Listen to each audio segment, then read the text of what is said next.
اور یہ خیال جو ہے یہ صبح سے شام تک متواتر آپ کو آتے رہتے ہیں، سارا دن ہر کام میں آتے رہتے ہیں. ایون آپ گاڑی چلا رہے ہیں، بائک چلا رہے ہیں، اس میں بھی آتا ہے ابے کہاں سے گھس گیا، یہ کیوں گھس رہا ہے. اگر آپ وہاں تحمل کریں اور کہیں ہو سکتا ہے مجھ سے زیادہ اس کو ضرورت ہو جلدی جانے کی، آپ نے تحمل سے آپ نے رکے، آپ نے اس کو جانے دیا، تو یہی جنت دوزخ ہے، یہی جنت دوزخ ہے. اگر آپ تحمل سے کھڑے رہیں گے راستہ آپ کو بھی مل جائے گا، آپ بھی چلے جائیں گے. اور اگر ہم وہاں کھڑے ہو کے جھگڑنے لگے تو یہی جہنم ہے، ٹائم بھی آپ کا ضائع ہوگا، گالی گلوچ بھی ہوگی وہاں پہ، اور 10 چیزیں مطلب آپ وہ برائی کی طرف چل پڑے نا، وہ ٹریک آپ نے وہ لے لیا، کانٹا بدلے تھے ٹرین تو آپ اس طرف نکل گئے، کانٹا بدلا آپ اس طرف نکل گئے، تو یہ آپ کے ہاتھ میں.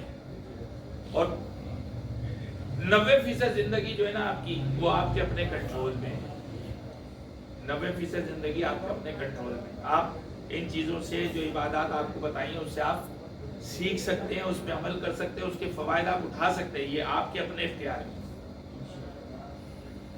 بالکل اسی طرح عزاداری بھی ہے، یہ بھی معصومین نے بتائی ہے کہ آپ نے عزاداری کرنی ہے. عزاداری کرنی کس طریقے سے؟ ایسے کرنی ہے باہر سے آوازیں آ رہی ہیں، جو باہر کھڑے ہیں ان کو نہیں پتا کہ اندر مجلس ہو رہی ہے، یا یہاں فرش ادا پہ آ کے بیٹھنا. یہ کیا چیز ہے؟ یہ ہمیں سکھائی گئی ہے. کیوں سکھائی گئی؟ ہم تک یہ بات پہنچانے کی کیا ضرورت تھی کہ سرکار ائمہ معصومین آتے ہیں مجالس میں، فرش ادا پہ تشریف لاتے ہیں، اور پھر یہاں تک بتایا گیا کہ وہ وہاں بیٹھتے ہیں جہاں پہ مومنین اپنی جوتیاں اتارتے ہیں.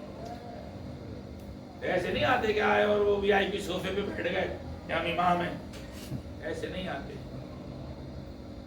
وہ خلوص کے ساتھ آتے ہیں، وہ آپ سے محبت کرتے ہیں اس لیے آتے ہیں، اور اس لیے ایسے مقام پہ بیٹھتے ہیں. وہ آپ کو ایک اعلیٰ درجہ دیتے ہیں، ایک اعلیٰ مقام دیتے ہیں. تو آپ کا کیا فرض بنتا ہے؟ آپ کی بھی تو ذمہ داری بنتی ہے. وہ کائنات کے مالک و مختار ہو کے یہ کر رہے ہیں، اور آپ جن کے پاس کچھ بھی نہیں ہے، ذرا سا بھی اختیار نہیں ہے. اللہ نے تو بتایا نا آپ کا اختیار کیا ہے. اگر آپ کی روٹی پہ بیٹھ کے مکھی آپ کی روٹی سے ایک ٹکڑا لے جائے، وہ جو اس کے منہ میں آئے گا، ڈنک میں آئے گا، جتنا بھی وہ روٹی کا، مکھی کتنا لے جاتی ہے. ایسا تو نہیں ہوتا آپ کھا رہے ہو کہ آدھی روٹی ہو گئی، مکھی ہو گئی، ابھی توڑی تھی مکھی بیٹھی تھی نا، اس کو ایسے اٹھایا وہ مکھی بیٹھ گئی تھی، وہ آپ کی آدھا بریڈ کا وہ سلائس ہی لے گئی آدھا. ایسا تو نہیں لے کے جاتی. تو آپ کی روٹی سامنے رکھی ہوتی، مکھی آ کے بیٹھتی بھی ہے اور اڑ جاتی ہے، تو آپ کی روٹی کو تو کوئی فرق نہیں پڑتا. تو کتنا سے لے کر جاتی ہے، لیکن وہ جتنا سے لے کر جاتی ہے آپ کے اختیار میں یہ بھی نہیں ہے کہ آپ اتنا سا واپس لے آئیں. نہیں لا سکتے نا. تو اختیار تو آپ کا یہ ہے.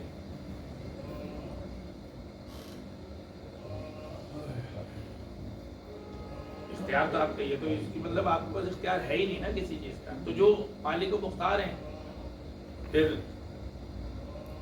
ذرا ان کے مقام کو سمجھیں. وہ خود تو کہتے ہیں ہم آ کے بیٹھتے ہیں اور ہم جو ہیں وہ اپنا ٹائم ادھر ادھر ہم گزار لیتے ہیں. تو اگر انہوں نے کہا ہے کہ فرش ادا پہ ہم آتے ہیں تو ہماری بھی ذمہ داری کہ ہم فرش ادا پہ جب جو ٹائم ہے اس پہ آ جائیں، اور جب آ جائیں تو کوشش کریں کہ فرش ادا پہ موجود رہیں، اور جو ذکر ہو رہا ہے وہ کریں، خود بھی ذکر کریں، پڑھیں. میرا گھر ہے تو یہ ذمہ داری میری تو نہیں ہے کہ میں ہی پڑھوں. یہ تو ایک سنگت ہوتی ہے، ایک حلقہ احباب ہے، اس کا اپنا وہ سبا اس میں شرکت کرتے ہیں، پڑھتے ہیں. تو سرکار جتنی تعلیمات معصومین علیہ السلام نے دی ہے نا، اس سے ہمیں کچھ حاصل کرنا ہے. اگر اس سے حاصل کر کے ہمیں بتدریج اس میں ہماری کوالٹیز میں اگر اضافہ نہیں ہو رہا ہے تو پھر اس کا مطلب ہے کہ کہیں نہ کہیں پروسیس میں گڑبڑ ہے، ہمارے اس پروسیس کو کرنے میں گڑبڑ ہے. ٹھیک ہے. تو یہ سرکار ہر موقع پہ زندگی کے ہر عمل کے لیے انہوں نے ہمیں تعلیمات دی، اور آپ پڑھتے رہتے ہیں، سنتے رہتے ہیں. شو مشرو کے کھانے تک کا لیے انہوں نے بتایا کہ کیسے کھانا ہے، پھل کیسے کھانا ہے، یہ بھی بتایا انہوں نے. اس کی بھی تعلیم دی ہے. باقی تو بہت بڑی بڑی چیزیں تو جو ہے وہاں تک تو کیا پہنچیں گے. یعنی تعلیم، سونا کس طرح ہے، لیٹنا کس طرح ہے، بیٹھنا کس طرح ہے، چال آپ کی کیسی ہونی چاہیے، لباس آپ کا کیسا ہونا چاہیے، سب کچھ بتائے. یہ ساری تعلیمات دی ہیں. وہ تعلیمات پہ عمل اگر ہم کریں تو ہم پار لگ جاتے ہیں، نہیں تو ہم سالہ سال زندگیاں گزر جاتی ہیں اور ہم وہ مجالس کرتے رہتے ہیں. دیکھیے آپ خوش نصیب ہیں، آپ تک حقیقتیں پہنچ گئی ہیں، کسی بھی حوالے سے آپ تک پہنچی، لیکن معصومین نے چاہا کہ آپ تک حقیقتیں پہنچے. آپ تک حقیقتیں پہنچ گئی ہیں. مثال ہی لے لیں آپ کہ آپ تک یہ پہنچ گیا ہے کہ بی بی پاک جناب زہرا سلام اللہ علیہ کا مقام کیا ہے، یہ آپ تک پہنچ گیا ہے. آپ کی اپنے ذہنی استطاعت جو ہے اس کے مطابق آپ تک یہ پہنچ گیا ہے کہ ان کا مقام کیا ہے. کم از کم اتنا تو آپ کو یقین ہے نا کہ وہ ائمہ معصومین پہ حجت ہے. یہ تو آپ سب مانتے ہیں نا. اگر یہ مانتے ہیں تو یہ ایک حقیقت ہے، یہ ایک راز ہے. یہ اچھوں کو نہیں پتہ چلا یہ راز، آپ کو پتہ چل گیا. اور کس کی بدولت؟ یہ فرشیدہ پہ بیٹھنے کی بدولت. آپ کے حلقہ ماتم میں یا حسین وا حسین کہنے کی بدولت آپ کو یہ راز پتہ چلا.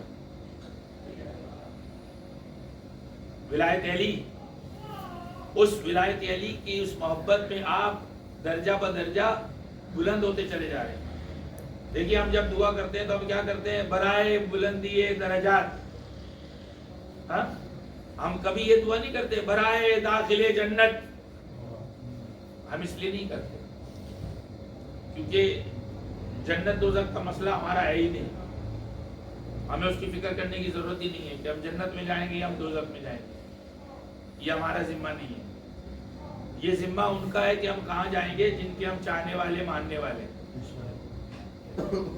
یہ ذمہ داری ان کی ہے. ہماری ذمہ داری صرف ان کو ماننا ہے، یہ سوچنا نہیں کہ ہم یہاں جائیں گے یا وہاں جائیں گے. اسی لیے ہم درجات کی بلندی کی بات کرتے ہیں کہ رہیں گے تو ہم وہاں جہاں سرکار معصومین علیہ الصلوۃ والسلام ہمیں رکھیں گے، اور وہ اچھے ہی مقام پہ رکھیں گے. وہ اچھے ہی مقام پہ رکھیں گے. اس کی دلیل یہ ہے کہ جو اپنے دشمنوں کے ساتھ اچھا سلوک کریں، اخلاق سے پیش آئیں، تو اپنے چاہنے والوں کے ساتھ کیسے پیش آئیں؟ اتنی تسلی اور اطمینان تو ہمیں ہونا چاہیے نا. اتنی برداشت ہے نا، اتنا ضبط ہے. اس امام کی سرکار کی آج مجلس ہے، یہ تاریخ، سرکار کا نام جو ہے وہ ہے ہی ضبط کرنے والا. سرکار کا لقب ہے، یہ نام نہیں ہے. نام تو سرکار کا موسیٰ بن جعفر ہے، لیکن موسیٰ الکاظم کہتے ہیں. کیوں کہ کاظم کہتے ہیں ضبط کرنے والے، جس کو اپنے اوپر کمپلیٹ کنٹرول. اچھا، یہ بات معصومین کے لیے ہم کیا کہیں کہ ان کو اپنے اوپر کتنا کنٹرول یا کتنا ضبط تھا. ان کا تو کنٹرول ساری کائنات پہ ہے، لیکن بظاہر زندگی جو انہوں نے گزاری ہے وہ تو ہماری تعلیمات کے لیے گزاری ہے نا. کہ ضبط کتنا تھا؟ ضبط اتنا تھا کہ تمام اختیار رکھتے ہوئے بھی وہ جو خلیفہ وقت تھا ملعون ہارون رشید، کہ اس کے سامنے جب بھی گفتگو کی اخلاقیات کے ساتھ ہی کی نا. مان جائے، سمجھ جائے، اب سمجھ میں آ جائے، اب اس کو سمجھ میں آ جائے. ہمارے آپ کے جیسا ہو تو اتنی کا ہم عدم برداشت کے شکار ہیں. ہمیں تو برداشت ہے ہی نہیں، ذرا سی بھی برداشت نہیں. اگر کسی کو یہ کہہ دو بھائی بریڈ کے لنگر لے لو تو اس پہ لڑنے لگتا ہے. اوے مولا کا لنگر ہے، تو کون ہے؟ اور بھائی تو کون نہیں ہے بھائی، تجھے یہ کہہ رہے ہیں کہ بیٹھ جا. تو بیٹھ جا، تیرے تک بھی لنگر آئے گا، کھڑے ہو کے تو ہاتھ بڑا کے تھال پکڑنے کی کوشش کر رہا ہے. تو یہ عدم برداشت، یہ میں ان حلقوں کی بات کر رہا ہوں کہ جہاں پہ سب سے زیادہ ہونا چاہیے برداشت، وہاں یہ عدم برداشت ہے. رمضان میں آپ دیکھیں روزے داروں کا حال، اب جا کے دیکھیں کہ جی پکوڑے کے ٹھیلے میں آپ جائیں افطار سے 15-20 منٹ پہلے، 1 گھنٹہ پہلے نہیں، 15-20 منٹ پہلے جا کے دیکھیں روزے داروں کا کیا حال ہوتا ہے. وہ جو تلی ہوئی مرچیں ہوتی ہے نا، اگر وہ آپ نے لے لی تو وہ آپ کا ہاتھ پکڑ لے گا، میں نے بولا تھا پہلے لینے کے لیے. تو یہ برداشت کا ہی حال ہے. تو وہ روزہ بھی کوئی فائدہ نہیں دے رہا، نماز بھی کوئی فائدہ نہیں دے رہی. اگر ولایت علی نہیں آ رہی آپ کے دل میں، وہ محبت نہیں آ رہی سرکار علی ابن ابی طالب کی، ان کی اولاد کی، ان کی آل کی محبت نہیں آ رہی، تو وہ بھی بیکار ہے. اسی طرح عزاداری ہے، اگر عزاداری کے ساتھ ساتھ آپ کے ڈسپلن نہیں آ رہا ہے تو عزاداری بھی پھر آپ کو تھوڑا سا سوچنا پڑے گا کہ ہمیں یہاں اس میں کیا کیا چیزیں تبدیل کرنے کی ضرورت ہے. اور سرکار نے جو ہے وہ اپنی حیات میں بتایا ہے، کئی سال کی قید میں رہے کہ میری برداشت دیکھو کتنی، مسلسل کئی سال قید میں رہے سرکار. مدینے میں تھے، مدینے سے کہاں بغداد لے جایا گیا. اور کوئی ایسا نہیں کہ کوئی باقاعدہ کوئی قید خانہ تھا، زمین کے اندر مطلب کئی منزلہ زمین کے نیچے جو ہے وہاں جا کے وہ قید خانہ تھا. یعنی روشنی کا گزر نہیں تھا، ہوا کا گزر نہیں تھا. اور جو گنجائش تھی اس جگہ کی جہاں امام مسلم کو قید کیا تھا، وہ اتنی تھی کہ سرکار اپنے پورے قد سے کھڑے نہیں ہو سکتے، پشت میں خم رہتا تھا. سوچیں کچھ ٹائم کے بعد تو انسان کا جی چاہتا ہے کہ میں سیدھا کھڑا ہو جاؤں. یہ ضبط کا عالم تھا، اس مالک و مختار مولا تھا، اور تنہا رہے، اکیلے رہے زندان میں. ملون ہارون رشید نے خصوصیت کے ساتھ اعلان کرایا تھا کہ کون ہے جو زیادہ سے زیادہ ظلم کر سکتا ہے، زیادہ سے زیادہ ظلم کر سکتا ہے، اس کو نام دیں گے. ہماری قید میں قیدی ہے، اس پہ ظلم کرنا ہے، کون زیادہ ظلم کرتا ہے. تو لوگ اپنی اپنی مہارت آزمانے کے آزمانے کے لیے آتے تھے کہ ہم ظلم کریں گے، ہمیں اپائنٹ کرو ان کے اوپر. ہم تو سرکار یہ عجیب منزلیں، اور وہ برداشت کرتے رہے. کئی سال تک انہوں نے جو ہے اس قید میں وقت گزارا. زنجیریں بھی پہنائی گئی. سنت سرکار سید سجاد بھی، سنت معصومہ سکینہ بنت حسین بھی، تنہا قید بھی کیا گیا. ایسے ہی شام کا زندان تھا، جہاں نہ ہوا آتی تھی نہ روشنی آتی تھی. تنہا معصومہ کو قید کیا گیا تھا. سرکار کے چاہنے والے نے پوچھا سرکار آپ کا تو اختیار تھا، آپ نے کیوں اس کو قبول کیا کہ آپ تنہا قید کیے جائیں اور اس طرح قید کیے جائیں؟ تو کہا کہ میں محسوس کرنا چاہتا تھا کہ جس طرح جناب معصومہ کو تنہائی میں قید کیا گیا تھا، تنہائی میں قید کیا ہو. تمام تر معجزات کے حامل امام تھے، لیکن پھر بھی کس غربت میں غذا مختصر دی جاتی تھی، صرف اس لیے دی جاتی تھی کہ جتنے دن رہیں گے اتنے زیادہ ہم ان پہ ظلم کر سکیں، اس لیے ویزا دیتے تھے۔ تو معیاری ویزا نہیں ملتی تھی سرکار کو، لیکن کائنات کی رازق ہوتے ہوئے بھی اس قید میں وہ غیر معیاری جو غذا ملتی تھی وہی تناول کرتے تھے، اور پھر ایک وقت ایسا آیا کہ سرکار کو غذا میں زہر دیا گیا۔ کوئی نہیں جانتا کہ کیسا زہر تھا، کیا تھا، لیکن ہاں اس قدر خطرناک زہر تھا کہ سرکار کا جسم جو ہے وہ رنگ بدل لیا تھا پورے جسم میں۔ یہ روایات میں لکھا ہے، تاریخ میں لکھا ہے کہ پورا جسم نیلا ہو گیا تھا سرکار۔ کیا ضرورت تھی زہر دینے کی؟ جس سختی کی قید تھی اس میں تو جہاں 14 سال گزرے تھے اور 2-4 سال میں ویسے ہی انسان اپنی حیات مکمل کر لیتا ہے، لیکن ظالموں نے انتہائی ظلم یہ کی کہ وہ قیدی جس کے ہاتھوں میں زنجیریں ہوں، پاؤں میں بیڑیاں ہوں، گلے میں طوق ہو، اور جس کے لیے سیدھا کھڑا ہونا بھی محال ہو، جس کا گوشت ہڈیوں کو چھوڑ چکا ہو، اس قیدی کو زہر دے رہے ہیں۔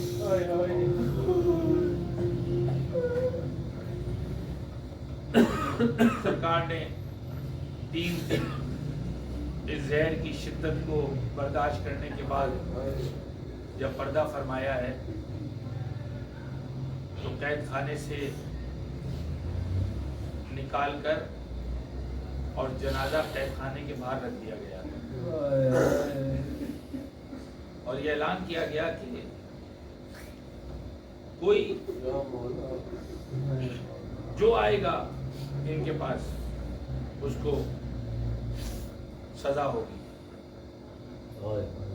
نہ کفن کا اہتمام، نہ غسل کا اہتمام، نہ دفن کا اہتمام۔ عزیزداروں، ہم خوش نصیب ہیں کہ ہمارا جب کوئی بڑا پیارا مرتا ہے ہم اس کو اچھے سے اچھے اس کے تمام معاملات کرتے ہیں۔ ہم ذرا سا تصور اگر کریں تو اس وقت ہم اپنے پیارے کو نہ روئیں بلکہ اس مظلوم امام کو روئیں کہ جس کا لاشا پڑا تھا اور کوئی غسل کفن کرنے والا نہیں۔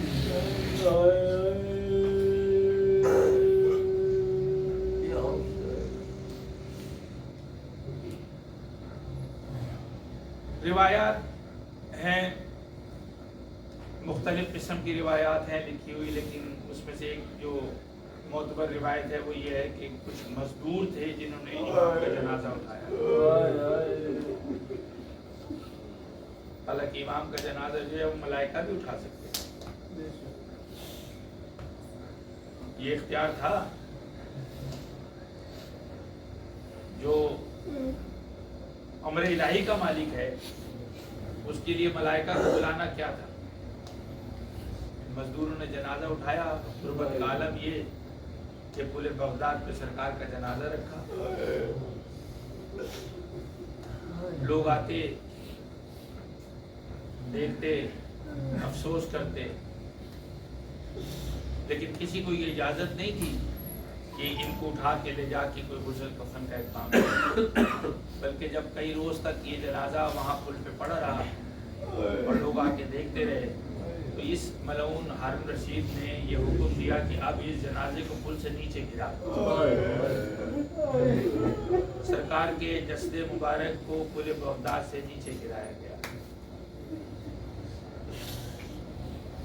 تصور، اپنی قوت تصور کو بڑھا کر انسان سوچ سکتا ہے کہ ایک قیدی کہ جس کی ہاتھوں میں پیروں میں زنجیریں ہوں، جس کو زہر دے کے ہلاک کر دیا گیا ہو، اس کی لاشیں کو پل سے نیچے گرانے کی کیا ضرورت ہے؟ صرف ایک بات سمجھ میں آتی ہے، شدت بغض اولاد علی۔ کہ زہر دے دینے کے بعد بھی ظالموں کو تسلی نہ ہوئی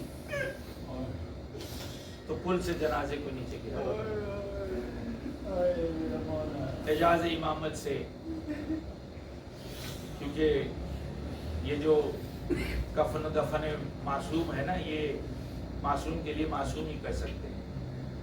تو اعجاز امامت سے سرکار علی رضا علیہ السلام آئے ہیں اور سرکار کو پھر غسل و کفن جو ہے وہ سارا سلسلہ ہوا ہے.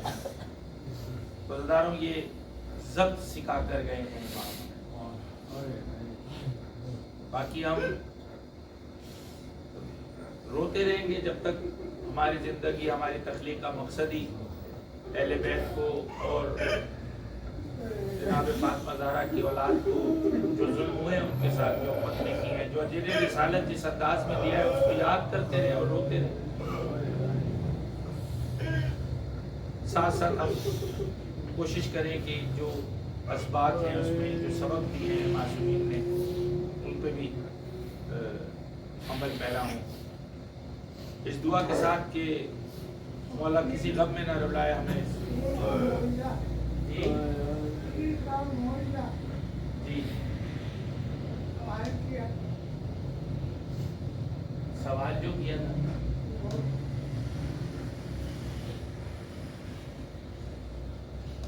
معجزات میں سے ہے، مولا کے معجزات ہیں، ائمہ معصومین کے بہت معجزات ہیں. اس میں وہ تو علم کی بات ہے ان کی کہ وہ علم کے حساب سے جو انہوں نے بتایا تو وہ تو تسلیم ہے کہ وہ تو سارا کائنات کا علم ہی ان کے پاس ہے. ان کے اختیار سے کچھ باہر نہیں. بلکہ میں یہ کہتا ہوں کہ یہ مالک علم نہیں ہے بلکہ خالق علم ہے. یہ جب چاہتے ہیں علم کو خلق کر لیتے ہیں. تو انہوں نے تو جو ہمیں تعلیمات دی ہیں وہ ہمارے معیار کو دیکھتے ہوئے ہمیں تعلیم کیا ہے. ہم کم از کم اتنا تو کر لیں، اور اگر اتنا کریں گے تو سلسلے جو ہیں یہ تو نوری ہیں، وہ آگے ہمیں ملتے چلے جائیں گے اور راستے بنتے چلے جائیں گے، اور کسی نہ کسی حوالے سے وہ حقیقتیں آپ تک، یہ حقیقتیں آپ تک کھل گئی ہیں. بہت بڑی بات ہے. آپ کو شکر گزار ہونا چاہیے ان معصومین کا کہ آپ تک یہ باتیں بھی پہنچ گئی. آپ بہت لاکھوں کروڑوں اربوں لوگوں سے آپ بہتر ہیں جن کو یہ پتہ ہے کہ یہ آپ کے جو مالک و مختار ہیں وہ کتنے عظیم ہیں.